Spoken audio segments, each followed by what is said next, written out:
Hello and a very warm welcome to ET Studio CFO Blueprint in association with ET CFO. I'm your host Divina Lasson, and on this series, we're thrilled to bring you conversations with India's leading CFOs to help us get unique insights about the journey of the modern CFO. Now, instability seems to be the new normal today, and manufacturing CFOs face a very unique set of hurdles that demand strategic acumen and adaptability to navigate these uncertainties. By understanding and proactively addressing these challenges, manufacturing CFOs can not only ensure financial viability, but also drive long-term value creation for their organizations. So on this episode, we're here to discuss the key challenges for manufacturing CFOs in these uncertain times. And here to help us deep dive into this and much more, it's my pleasure to welcome a very esteemed guest today, Dinesh Thapar, CFO, Bajaj Auto Ltd. Dinesh, welcome. It's a pleasure to have you here today. Thank you for joining us. Thank you, Divina. It's absolutely my pleasure to be here and sharing my perspectives on the exciting life and times of being a CFO. Yes, absolutely. So on that note, that very power-packed note, Dinesh, if you can help us just sort of lay the foundation, on your very unique vantage point of years of experience in the industry, what would you say today as we come on 2024 is the very specific challenges, opportunities, and also priorities for the CFO for the year ahead? Yeah, but I guess very topical subject, Divina. So let me start by setting a little bit of a context on how the role of the CFO has evolved over time. And I'm guessing you've heard it from many of other panelists as well. But I think it's moved from really being a functional expert, the steward, to really now, in many ways, donning many more hats. Business co-pilot, really someone who's driving the business within the CXO team. Change catalyst, talent builder, organization builder, right? Yes. And so I see the role as a very versatile one. And therefore, the priorities that I will end up talking to you about in a bit are essentially across a broad canvas, right? So let me pin it down to essentially 5 areas I think my role really will straddle. Continues to be the case and will be in times ahead. I think the first and foremost is what I call business performance management, right? I think by far the foremost priority of a CFO will always stay in vogue. And I don't see that going out of fashion. And the reason I say that is we're operating in a world which is essentially VUCA, right? Yes, the word's been around. absolutely. The word's been around for many a time, and I can't think of a year when we said, no, it's actually life's gotten a lot more simpler, right? And I have no reason to believe why 2024 will be any different than that. Competitive intensity is heightened, right? The operating in context and environment is becoming a lot more dynamic than it has in the past. And events are now becoming far more accentuated in terms of their impact compared to the past. And in that context, I think business performance management is by far a key priority. Now, within that, I think there are 2 or 3 dimensions which are emerging as essentially new skill sets or new horizons that CFOs need to focus on. I think the first is really this whole piece on looking at risk differently. And broadening the remit of risk management from what might have been conventional risks to a whole set of new risks that you have to really start looking at. Data privacy, for example, cybersecurity, looking at supply chain resilience in a whole different way, right? And clearly, I think that's a big one. The recognition of it, the appreciation within the organization, and then really doing something about it, which is essentially mitigating it. I think the other big skill set which is really emerging to the fore is what I call the word anticipate. Someone out there has to be forming a point of view on what's likely to happen and what's not likely to happen. And therefore, anticipate to me is a big skill set, which I think CFOs are being increasingly called upon to put forward, which is to essentially form a point of view on what's likely to happen. Plan Bs and put in place Plan Bs essentially.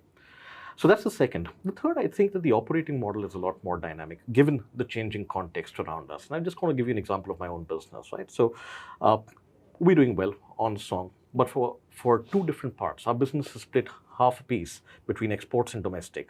2022 was the year of exports. The world was flush with liquidity. Exports were doing really well. Domestic markets were coming back post-COVID. 2023, as tightening started to happen by central banks across the world, dollar liquidity started to dry up. Export markets went down under.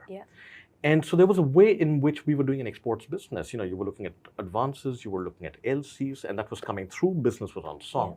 And come 2023, a lot of that needs to get revisited, right? Because there just isn't enough dollars out there relative to the ambition that we might have. And that's now forcing us to really look at different ways in terms of how do we first salvage business and then talk about growing business, right? So that's my first priority. And I have absolutely no doubt that will continue to remain the case next year as well, business performance management. The second is what I call enterprise governance and really staying true to it.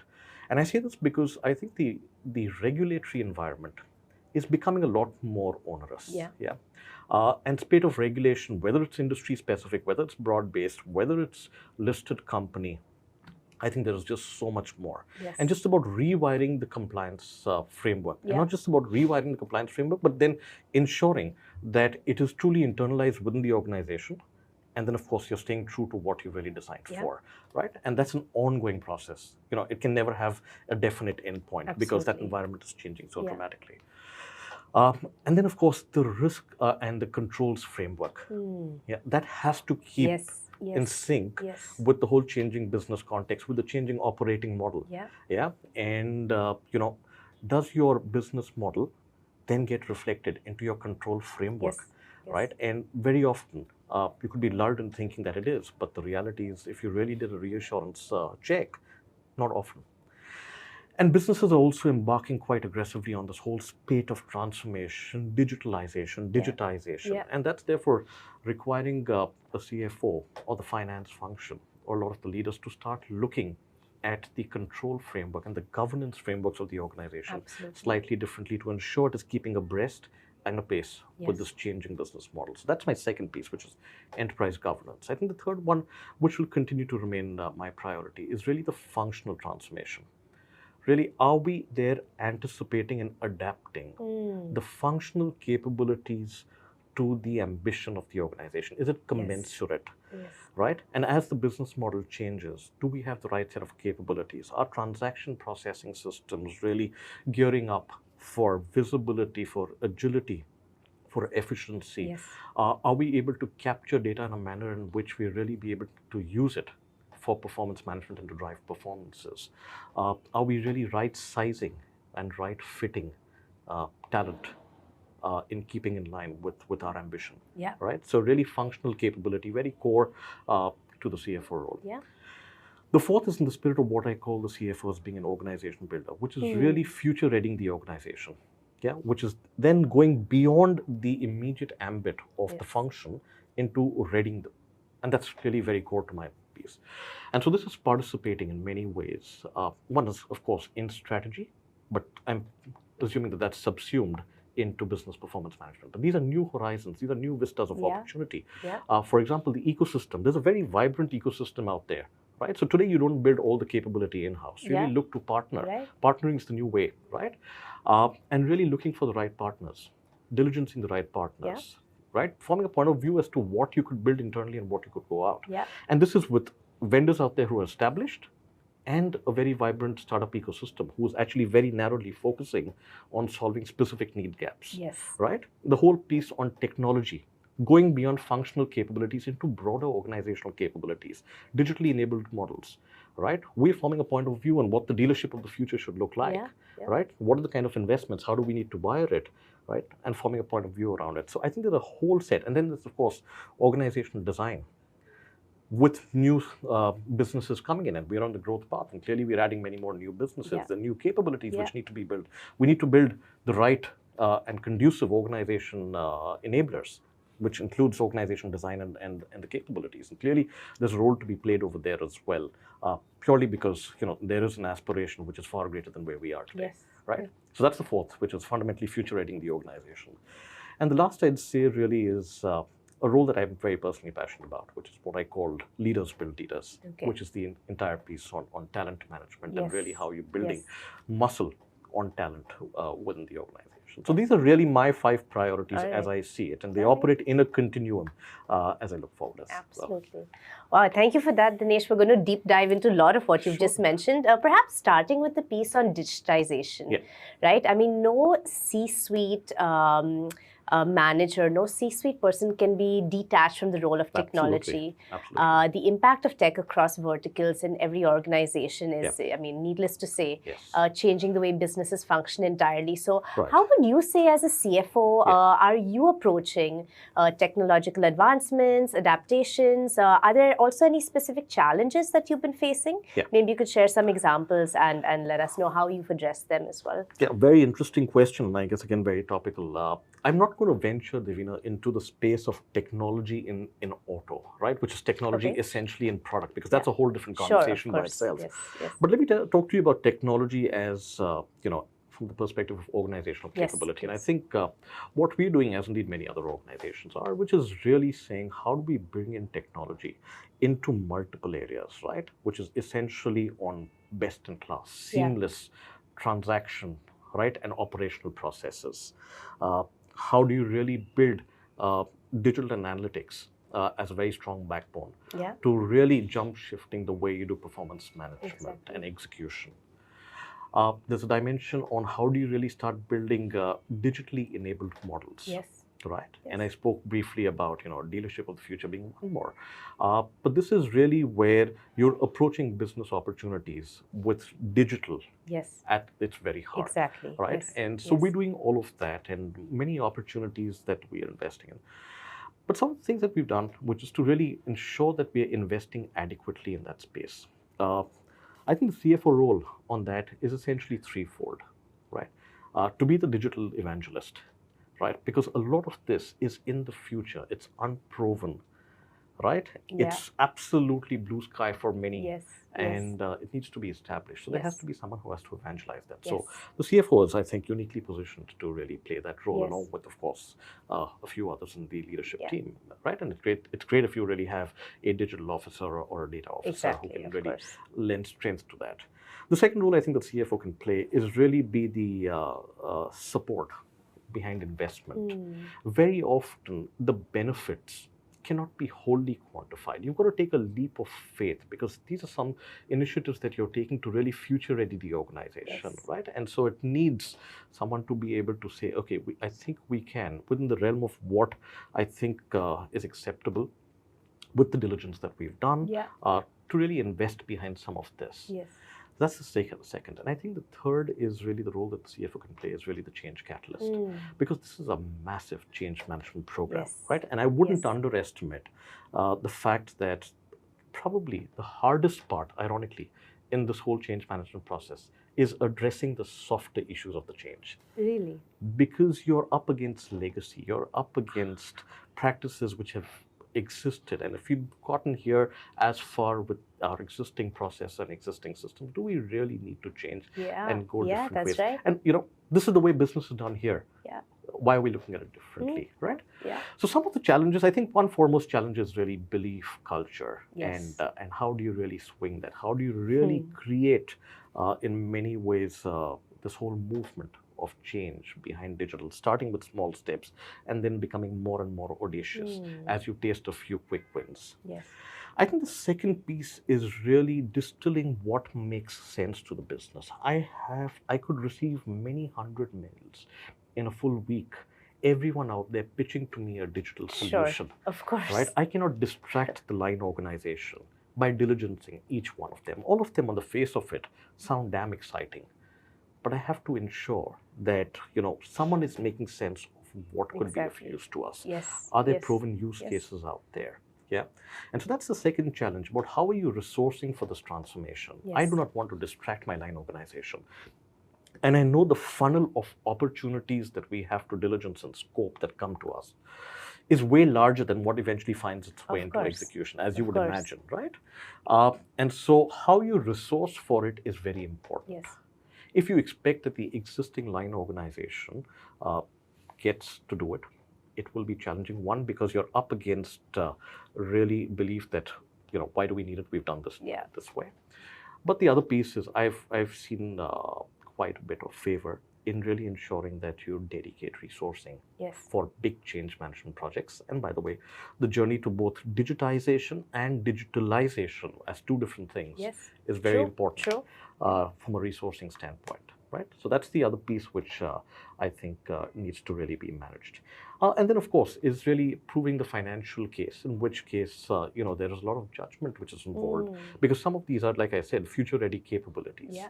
And that's really where I think one has to make a choice about whether to invest now, to do it later, to do it in some part. And I think the CFO has a very important role, because one of the roles that a CFO plays is to form a point of view and an opinion, right? And to take what you would call calculated risk, say, within this framework, within the periphery of this. So I'm talking about slightly larger change management. Of course, there is a whole different movement that we have in place, which I guess many organizations will, which is the move to what I would call intelligent automation. Right, basic intelligent automation, weave out anything which is mundane, which is repetitive, which needs reconciliation, for example. Leveraging technology now increasingly, RPS, robotic process automations, right? Get bots to do work, which is essentially now starting to look at AI, ML in a bigger way. Of course. And what are the use cases that can be established? Of course, there are use cases in receivables management and credit rating, right? And how some of those can get adapted to business. And what I've now done is really more an immersive and a discovery session with my team a couple of weeks back on trying to understand the capability of Gen AI. Okay. And whether there are use cases, and try out a few experiments. And this is in the space of saying, unless we don't throw ourselves into a few experiments, it'll be out there. We will never know what the capability is, and more importantly, where we can adapt it to our business. So I think in many ways, it is also about warming up the team and the leaders, at least the next in line leaders, to this whole space. So I think it's a full-fledged change management process. It's an exciting one. The benefits of which may not be hugely evident on day zero or day one, but clearly it is in the spirit of future ready the organization. And so we clearly well underway. And then, of course, the last is really where we partner very closely with the business to really build digitally enabled models. For example, how do we rewire the whole customer journey, right from search and discovery all the way to eventual fulfillment? And then for the auto business, there's an element of after sales as well. Service, warranties, insurance, financing, and how do we integrate that into creating a frictionless customer experience? How do you create new alternate revenue streams by leveraging technology and digital? So I think we've got a full canvas of work that's currently underway at various levels of the organization.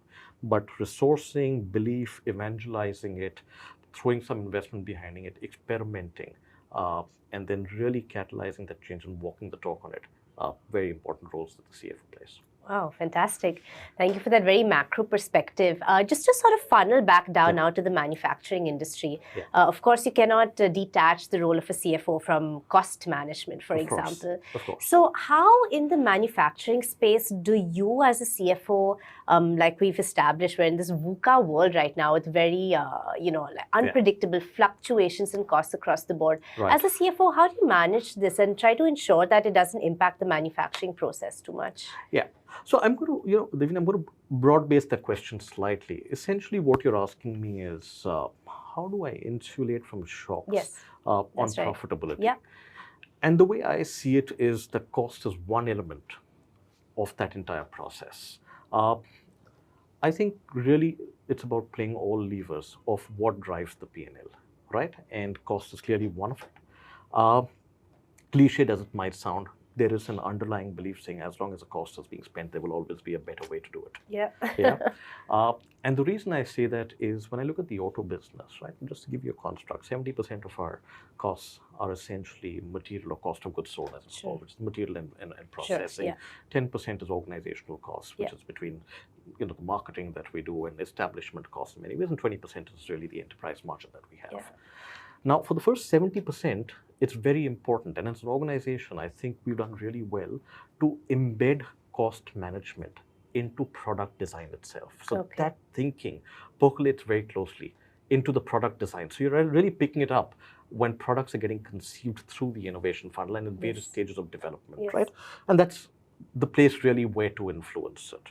And then, of course, we're a TPM organization. In fact, we are claimed to be a world-class manufacturing site under TPM. Of course. So, and that really helps because in many ways, the pillars of productivity, quality, cost, safety, morale are all deeply embedded in operations itself, yes. right? And so we are very fortunate that that culture permeates our manufacturing and allows us to really be very agile in our manufacturing and very lean as well.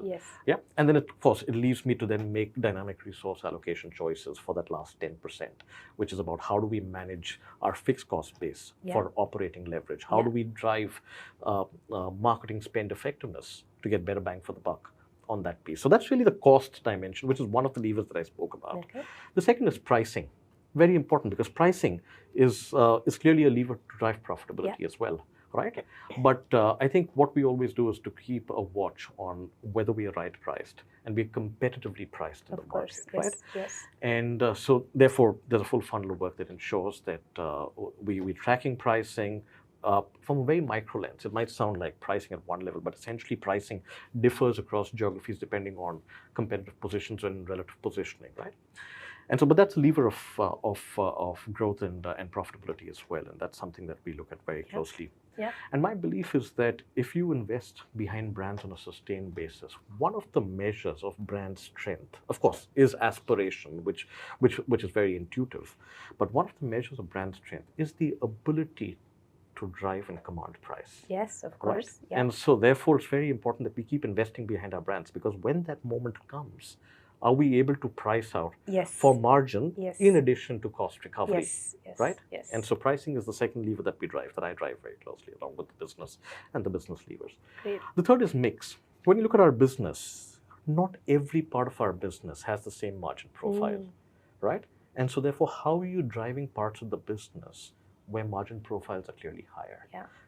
And it doesn't come naturally. You just can't leave it and think that mix will work in your way. It needs really investments to be made. It needs resource choices. It needs capital allocation, right? It needs a certain focus. It needs a certain amount of analytics to go behind really driving that performance. And so you drive mix granularly. You drive mix across products, across segments, across geographies, across regions, multiple levers. And that's the third dimension that I essentially look at. And the fourth, I would say, really is being very judicious about how you spend capital. You know, and I think many times businesses get lulled thinking that capital actually goes into the balance sheet, doesn't come into the P&L. But the reality is that there is a cost to it. And it finds its way, it's a hidden cost, right? Because you've got to service that capital. And so we're very judicious about the way we spend capital. We spend adequately, but we ensure we're driving productivity, we're driving the right utilization so that it doesn't come back to hurt us at points of time. So really, these four levers is what we drive to, you know, and at any point of time, depending on the environment, right?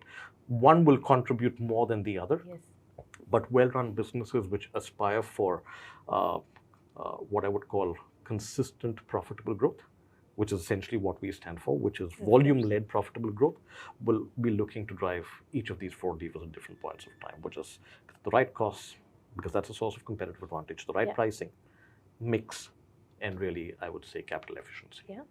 And what about the role of sustainability? How do you as a manufacturing CFO really ensure a sustainable approach to all your financial planning? But, you know, in all of the three dimensions, Devina, on E, S, and G, organizations have been doing parts of it in some way or the other. But to me, the newest horizon is really the amount of work that has to happen on the E front, which is really trying to think climate, trying to think about how do you measure various parts of it, right?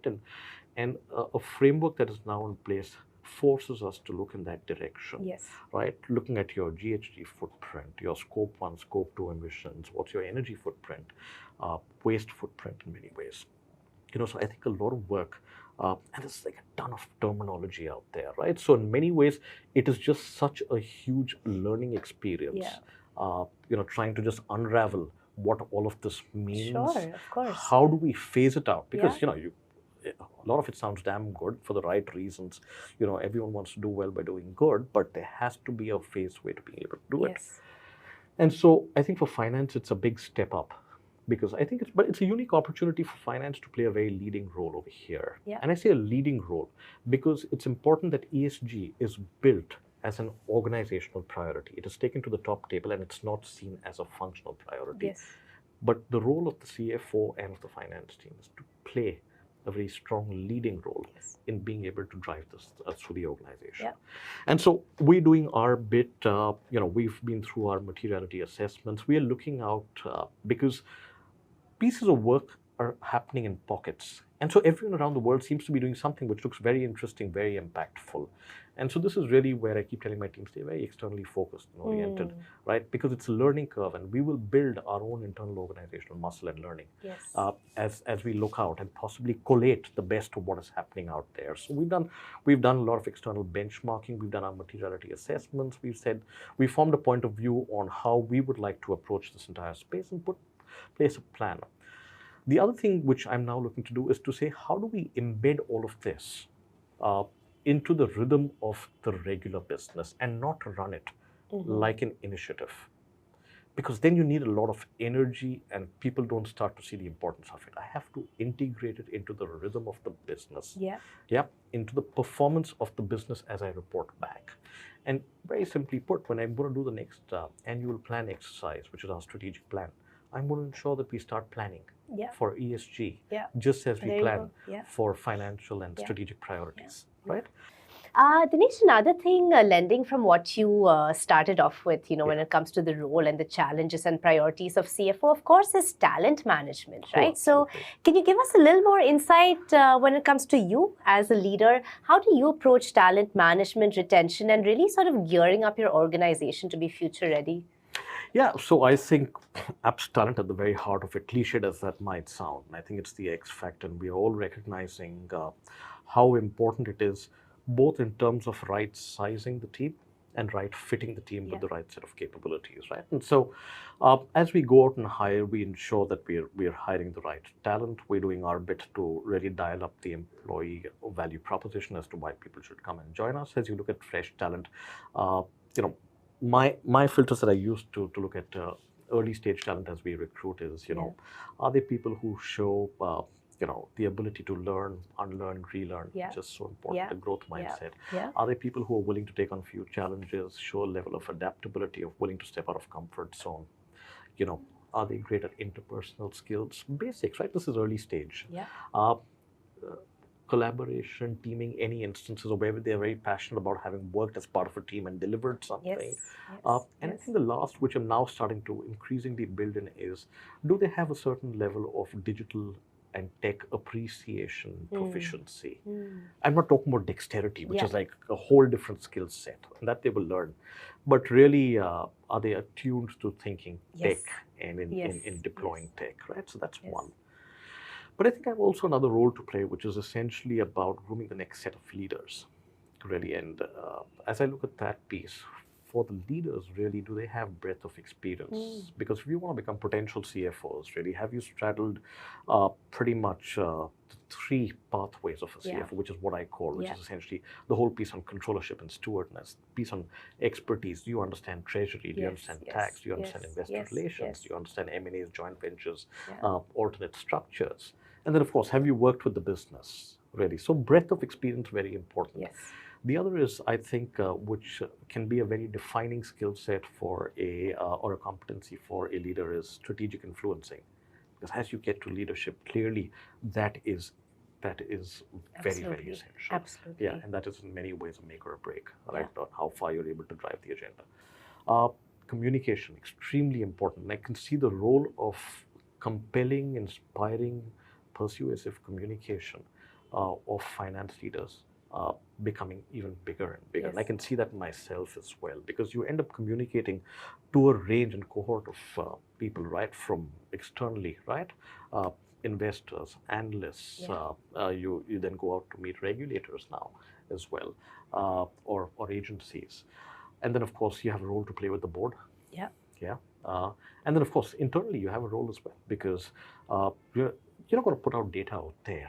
You're there to really make sense. Attention spans are limited. And I think I wouldn't underplay the importance of internal communication and really keeping the organization very focused on the stuff that they should be doing. And I think sharp, crisp communication backed by a point of view. Yes. Very important for the CFO. So I think that piece is something which I would look for and hone in leaders as well. Before we wrap up, just really quickly, we're coming on the union budget, of course. So any expectations you have from the government that you could share with us? Sure. I think, well, let me give you a few which are top of mind. Yeah. I think you're looking at larger macro themes. I think one is, of course, I represent the auto industry, and clearly we've got a reset of the FAME regime on the horizon at the end of March. So clearly that's the one big one to watch for, because that will determine in many ways the direction, at least the near-term direction, of how the EV transformation will shape up, right? So therefore, clarity on that and where that will go and how far that will go is one important piece. The second is, I think, the continued emphasis on fiscal management, infrastructure spending, which in many ways has lifted domestic markets and kept them quite buoyant. And I'd say a no-shock tax regime. Okay. Yeah, which is, I guess, on everyone's wish list, right? No one wants tax shocks. Absolutely. The third is I'm very conscious that the industry I represent has a customer who's very price conscious, right? The two-wheeler customer, the three-wheeler customer. And so all initiatives that are taken to really put more money and disposable income into the hands of customers, which can eventually propel consumption, clearly very important. Fourth, I'd say all initiatives that are driven or directed towards manufacturing effectiveness for India, right? And to drive really the efficiency of manufacturing in India. And the reason I say that is, when I look at the auto industry, we are a very large export source in this country, right? If I just think of it from a two-wheeler standpoint, we're very sizable in terms of the exports contribution of two-wheelers and three-wheelers indeed across the rest of the world. And within that, my business is about half the two-wheeler exports in this country. So anything done to drive really Make in India and the efficiency and effectiveness of making in India, because we are making India for India and making India for the world company. And so anything which is in that space really helps provide a booster shot to this space as well. Yeah, so those would be really some. And I think the last is, it's hard to say that there will not be too much of regulation. That's the reality of the day. And so I think we have to live with it. We have to adapt to it. But regulation which is passed through the filter of the ease of doing business when it comes to implementing it, not necessarily from how it is conceived, but how you have to implement it, that would be very useful.